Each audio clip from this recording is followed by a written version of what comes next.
Hello and welcome to the Jungle Nook. Today I'm going to do probably my final update on my first major pest infestation. I'm going to share with you what I did to get a variety of different pests under control and share some of my thoughts and observations with you. I do a variety of different types of videos on this channel. And one of the things that I do is plant care. And when I first noticed the pests throughout the entire room, actually the entire house, on pretty much every single plant, I almost overreacted. I did get a little panicky because a lot of what I'm sharing with you through YouTube is a little bit unorthodox on how I care for my plants. So it's real important for me to have real nice, healthy, vibrant plants that are flourishing, as proof as to what I'm doing does work. And when I got this infestation, I got a little panicky because I did think a lot of my plants were going to look really bad for a while. But that wasn't the case. Now, like I said, I want to share some things with you, and one of those things that I hope you get from this, some good advice on how to deal with some of these different pests, is I don't want you to overreact. I almost did. I do not use harsh insecticides on my plants because they can have adverse effects on your plants. Man-made, industrial, or commercial insecticides, they work great, but usually there are a variety of different chemicals and compounds in them and that are effective against a whole host of different types of pests. They want to get a good review, they want you to recommend their product and continue to use it. So they have a lot of different things, a lot of different types of insecticides. You might be misidentifying the pest, or you might have more pests than you realize. So it's broad-based. Think of medications. If you take a whole bunch of different medications, medications usually have side effects. So if you're taking a lot of different medications, there's a lot of different side effects. It's the same with insecticides. And they can have adverse effects on your plants. And if your plant's dealing with a major infestation, the immune system's probably already compromised. And these insecticides can cause further stress and harm to your plants that you might not even realize it's from the insecticide. You're thinking it's just, it's the damage and the stress from the insects or other pests, which it very well could be. But out in nature, and within our homes, plants produce their own antibiotics, insecticides, fungicides, milicides, all sorts of things. But they also produce pheromones to bring in predatory insects and other things to help control the problem as well. And that's something they're lacking in your home.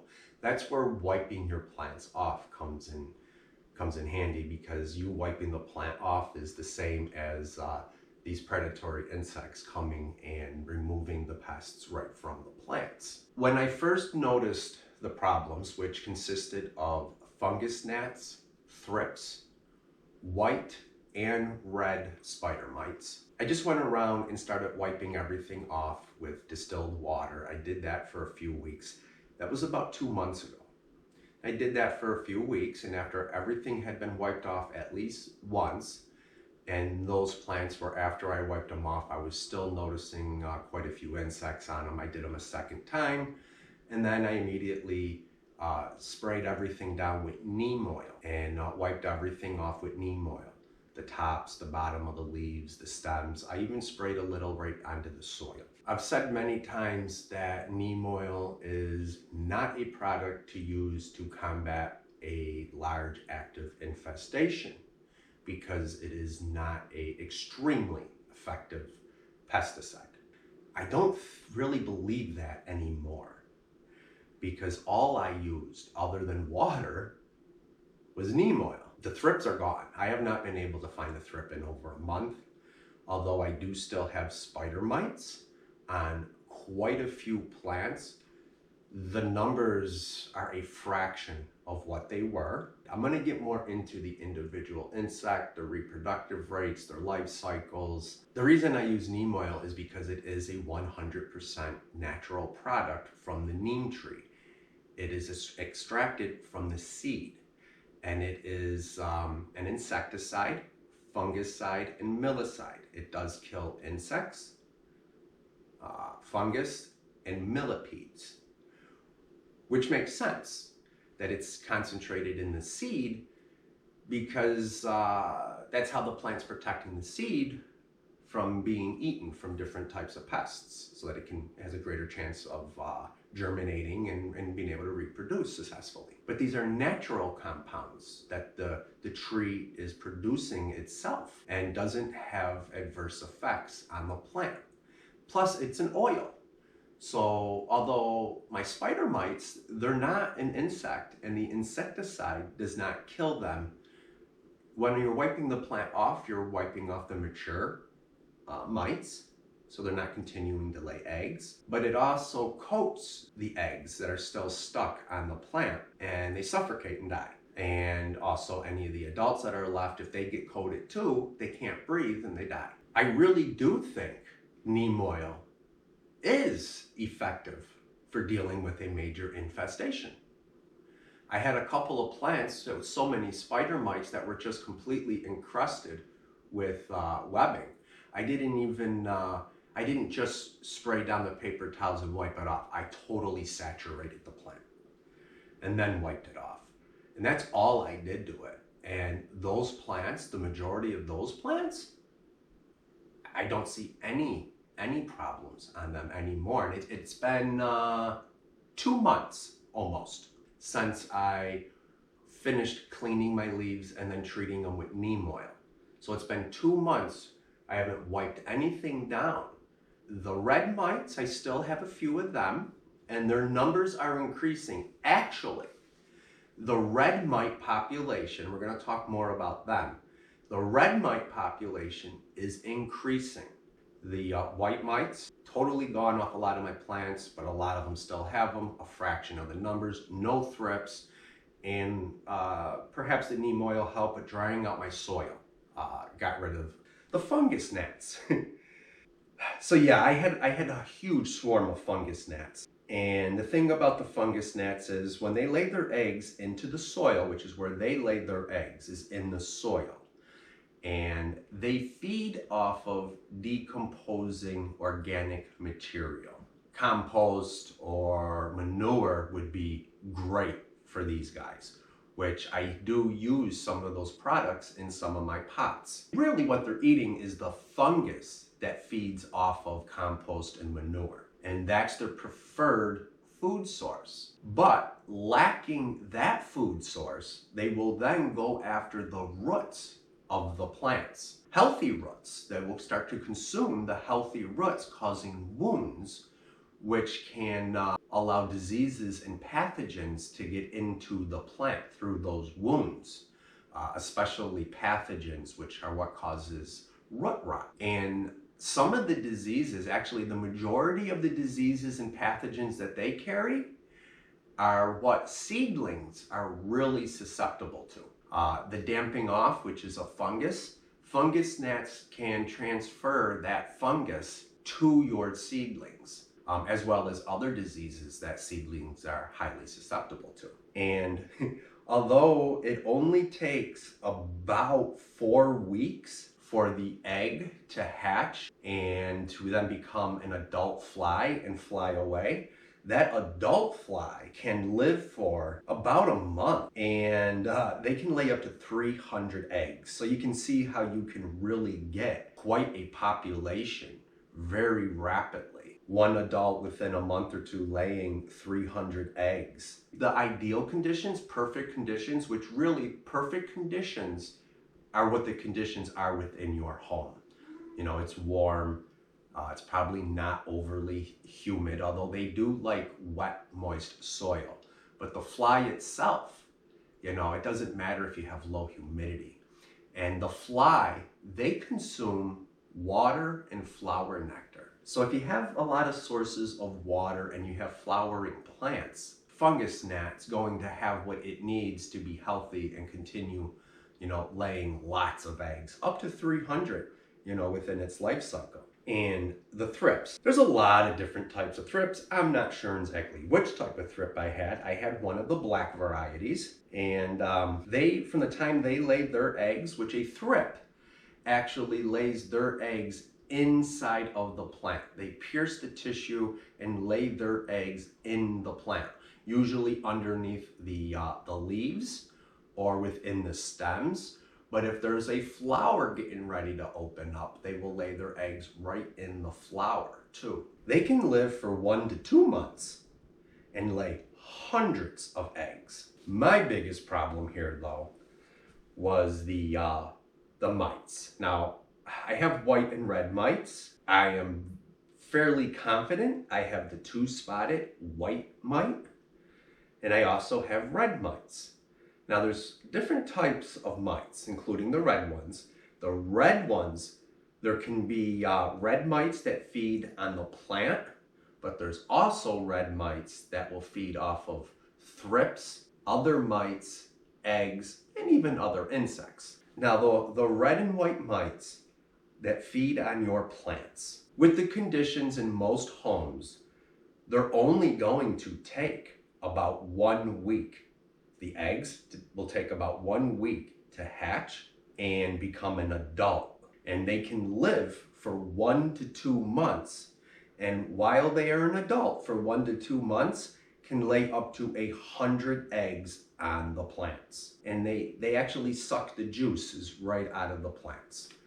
And they will lay their eggs usually on the underside of the leaves, but really anywhere on the outside of the plant. And they will also produce webbing. The spider mites that produce webbing, when you see the webbing, really that's for 1 to 2 reasons. One, they do it as a defense mechanism when there are predators. I had a lot of plants that had a lot of webbing, and I had plants that did not have a lot of webbing or none at all. And some of the plants that had no webbing had the greatest concentration of the mites, but no webbing. And when I was looking up the different types of mites and seeing that it's a defense mechanism when there's predators, I'm starting to lean towards my red mites being predatory mites. Another reason that I think this is the case, the red mites, they will also lay their eggs. These are the ones that feed on the plant. They will also lay their eggs on the web itself. And I've only seen 1 mite on a web, and I have a lot of red mites. Now the red predator mites, which again, I'm not sure which one I have, but I'm leaning towards the predatory ones, which I did not introduce. They just happened to find their way in.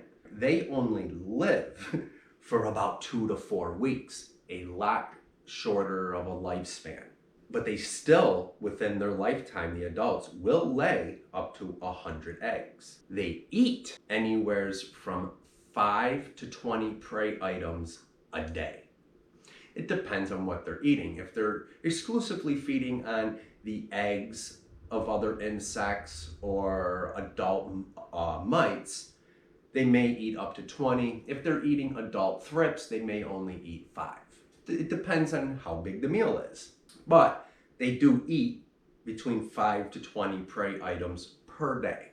I still have red mites on a couple of my plants, and I really see the population going up on them over the last, month to about a month and a half, where I have not been cleaning anything up. And although there are a few spider mites, white ones, on that plant, there's hardly any.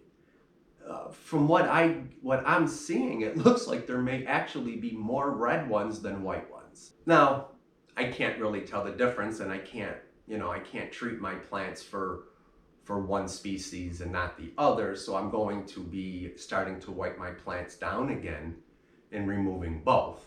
I would assume that if they were the predator ones on those plants, though, their numbers would start to drop due to a lack of food.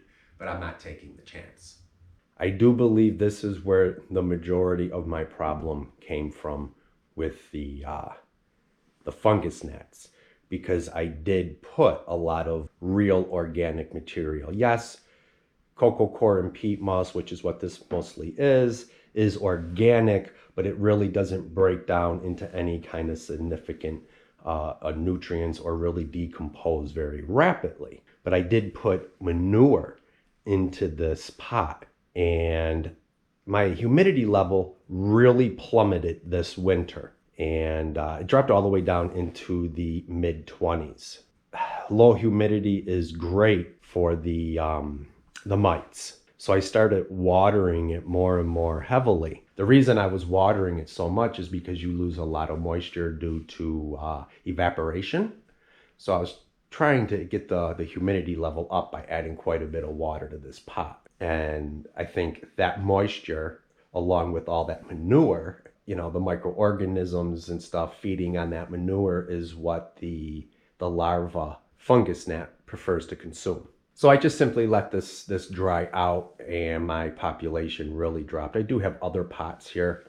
I was doing some experimentation over the last couple of years, seeing how plants grow in peat moss and cocoa coir with just liquid fertilizers compared to a true organic soil, a really rich soil. And, you know, to be honest with you, I've seen absolutely no difference at all. So I'm not using those types of organics in the majority of my plants any longer. I'm referring to manure and compost. Now, like I said, I almost overreacted because I did think about using some insecticidal soaps. I also got a lot of comments about airflow because I do not use any kind of fans or anything for air circulation. And I did, because I got so many comments, I did actually get my fans out, because I do have them, I just don't use them. I did get them out, cleaned them up, and I was waiting to see if I could get the situation under control, and then I was going to start using them. The reason I was going to do it that way is I didn't want to be blowing these insects around when there were so many of them here. But I got everything under control, and I'm not going to change how I do things. Now, where I live, you know, we get really cold winters and really warm summers. So in the winter, yeah, the temperature might be, you know, 35, 40 degrees Fahrenheit, you know, during the day. But at the night, when it drops down into the teens or low 20s, my furnace is just constantly running. And I do have vents in this room for the heat, so there is airflow. I am not going to be using fans. I believe there is plenty of airflow. My furnace clicks on at least once or twice an hour during the day, and can click on multiple times per hour and run longer each time at night. And in the summer, I have central air, which also blows out of those vents to create some airflow. And in the summer, I do move a lot of my plants outside, which will help the airflow to move around a little bit more. So I did not put any fans on in this room to help out with airflow, thinking that would help with the insects. I've never done it before. I'm not going to start doing something like that now. Oh, and besides, I have really low humidity. The reason I don't use fans, and the reason I have fans and don't use them, is because in the winter, when I turn those fans on, and you know, there is more circulation throughout the whole house because of that, it causes my humidity in my plant rooms to go down even further. So I'm not going to do that. The mites really like dry, warm temperatures. They like low humidity. This plant right here, we're going to be cleaning this up. There's a lot of those red mites, and like I said, I'm not sure exactly which ones they are, predator or prey, predator or pest. But there is some webbing. I don't know if it's going to show up or not. There is some webbing. on this plant. Hardly any at all. At one time, the webbing would be really noticeable every 3 to 5 days, like a lot of webbing on this plant. There's hardly any webbing, but there are quite a few of the red mites. I did get some clips with my cell phone. I'll show you them right now. Now, the ladybug, whenever we have a fire in the fireplace at the other end of the house, which is rare, usually a ladybug or two will start flying around. They're hibernating in the house. And I'll move them back here. That's where the ladybug came from. But these red mites, there's so many of them on this plant. And I want to remove them just in case they're not predators. These guys, what they do is they can sense the other mites or their prey, might be thrips or anything, on the webs. They actually touch the web and they can feel the movement and then they'll go after the mites. But also the white mites, wherever they feed off of the plant, there is a scent that comes out of that wound that they can sense as well. And those are two different ways that they know that there are those white mites on the plant, as well as the plant releasing pheromones. I'll be using neem oil. I'm going to really spray this plant down. I'm using neem oil right now. Starting from the top, working my way down. I'm going to do the top of the leaf as well as the bottom of the leaf. I'm going to wipe down the stems, the whole plant. I did dilute this a little bit further than what is recommended, and I shook it up really good. It is an oil. Oil and water don't mix very well.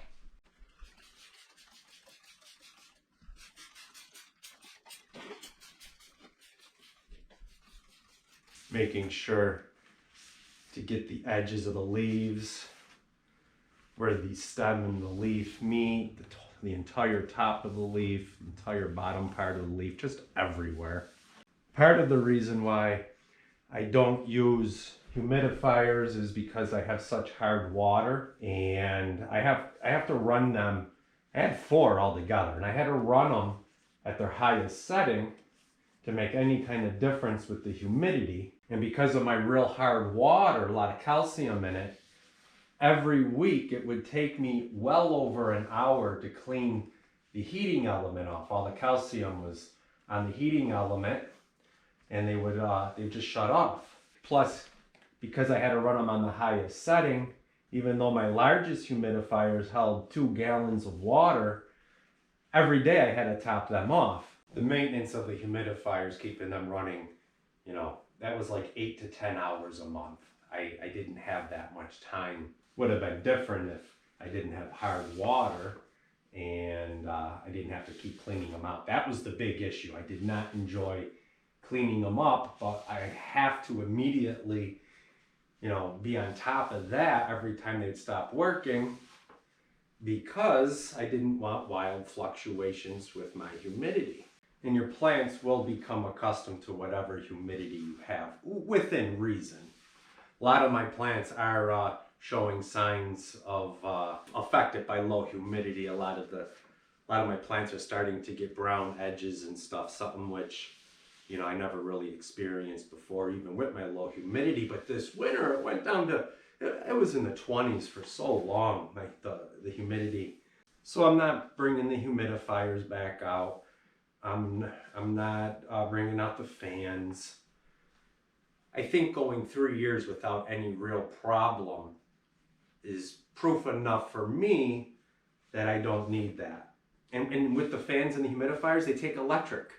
And it isn't just the expense of the electric. I've maxed out, the capacity of my house, what it can support, because of all of the fish tanks and all the grow lights and other things. So I'm not going to start doing that. I don't feel that I need to. I gotta rub it like this, not just to remove the insects, but I don't want to leave any kind of discoloration or any kind of spots from the droplets of the neem oil drying. And it's been, you know, probably close to 2 months since I've done this. And that's because I don't want to use too much of this oil and end up suffocating the plants. Gotta go answer my phone. This plant should do really good. Outside, I up-potted it into a larger pot, and over the winter, like I said, I'm not changing things up really much here. And I did continue to water my plants. Actually, I watered them a little bit more over winter than I did in the summer. And I probably fertilized them better over the winter too, because I really made sure to keep up on fertilizing a minimum of once a month, sometimes even more. And this plant, even though it did have some pests and did suffer a little bit, it's held on to quite a bit of its foliage, including its larger leaves. You know, there's more real estate up here for photosynthesis once spring gets here. That's one of the things that's a little unorthodox that I do. You know, lots of water and lots of fertilizer right through the winter. And now this plant's in a real good condition with all this foliage. It doesn't have to grow a whole bunch of foliage now in the spring to start collecting the sunlight outside while it's outside. This is a full sun plant. All of the newer leaves that it put on while it's been in the house have been these smaller ones. It even has some new little plants starting to grow out of it too. But the leaves are smaller because it's not getting adequate light, even with the grow lights in here.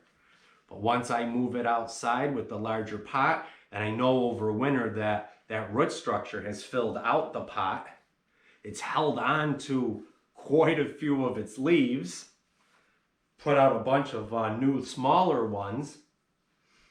This plant's going to really, I'm anticipating a real explosion in growth. Seriously, I'm hoping that this plant at a minimum doubles, but I'm thinking it could triple in size. And that's because as soon as spring gets here and it starts collecting all that sunlight, all that energy, it's going to be able to start pushing out larger and larger leaves quicker. I'm hoping, by late summer, it's putting out leaves that are larger than this. The average size leaf larger than this. And, by time winter gets here, late fall, early winter, and I move this plant into the house, it should be pretty massive. Not really sure where it's going to go in the house.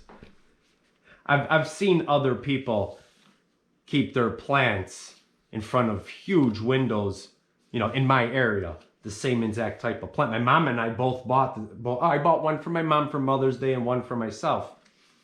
And she kept hers outside the first year and I did not. And it got really big. And then she put it in front of a window that got really good light. And then again, the next summer outside, that plant was so huge. I'm expecting that to happen with this one too. Keep our fingers crossed. The reason I started at the top was I don't want stuff dripping. I don't want to start at the bottom and have stuff drip down there.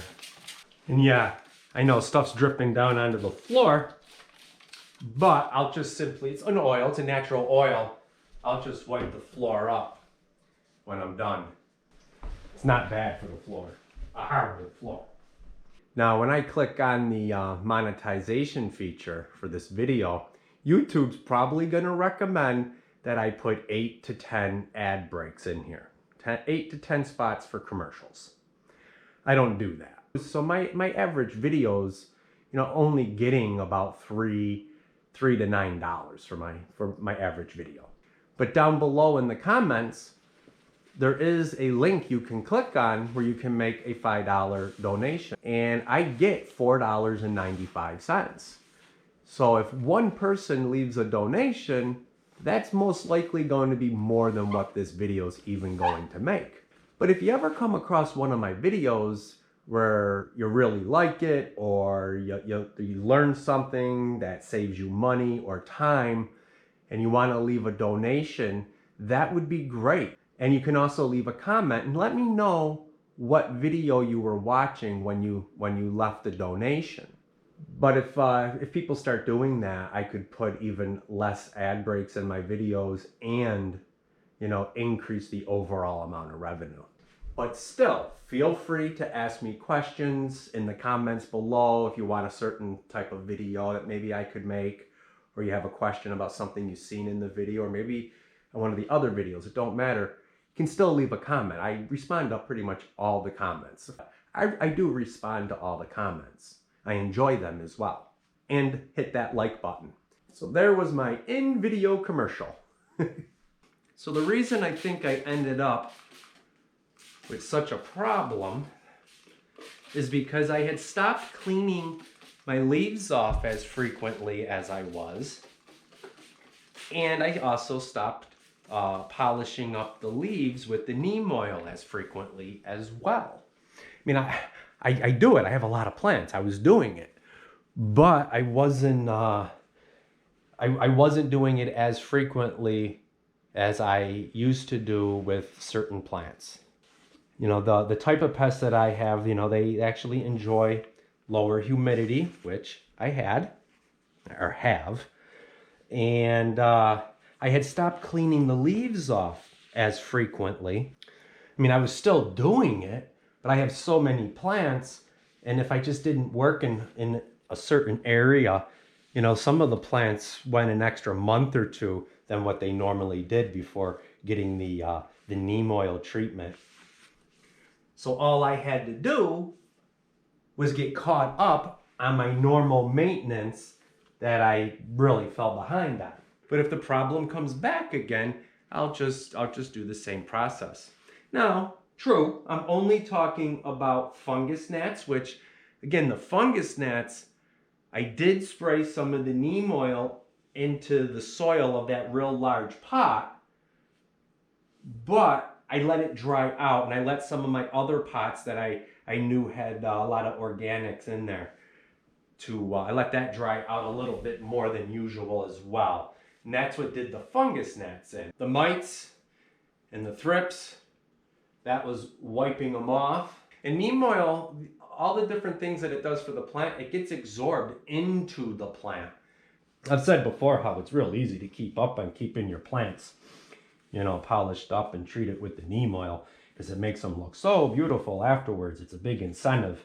But yeah, when you have a lot of plants and it takes so much time, think about some of them hanging baskets, how many leaves are on them hanging baskets. When I'm watering my plants and I see leaves that are turning brown or yellow, I will just give them a little tug and see if they just come off real easy.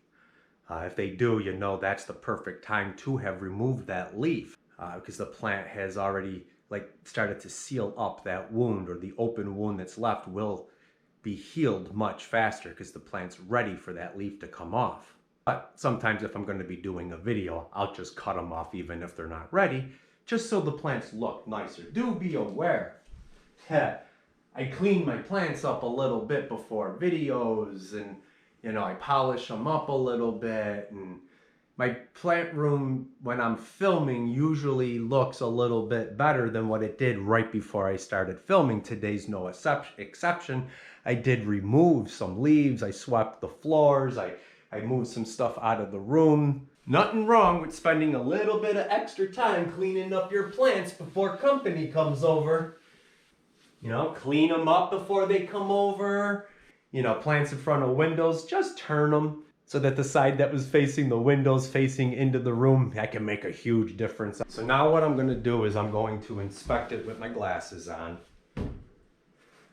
and see if there are spots that I missed, or if I see them on there. I got to wear my glasses and these things to look.